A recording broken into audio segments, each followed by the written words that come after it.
Sa unang episode, nakilala natin si Marco, isang batang puno ng pangarap at determinasyon. Ngayon, ipagpapatuloy natin ang kanyang kwento sa daan ng tagumpay at pag-ibig. Sa kabila ng mga pagsubok, si Marco ay nagpatuloy sa kanyang pag-aaral at trabaho. Ang kanyang pagsisikap ay nagbunga at unti-unti siyang nakilala sa larangan ng negosyo.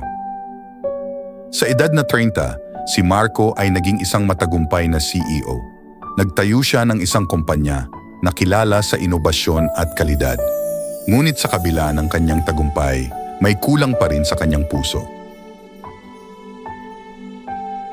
Isang araw, habang naglalakad si Marco sa parke, nakita niya si Ana, isang simpleng babae na nag-aaral at nagtatrabaho rin. Nag-umpisa silang mag-usap at doon nagsimula ang kanilang pagkakaibigan. Lumipas ang mga buwan, lalong naging malalim ang kanilang samahan. Naging kaagapay ni Marco si Ana sa mga hirap at saya, ngunit hindi pa rin niya nasasabi ang tunay niyang nararamdaman. Sa pagtatapos ng episode na ito, makikita natin kung paano nagsisimula ang isang magandang relasyon.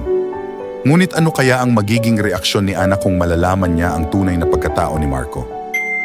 Follow for part 3.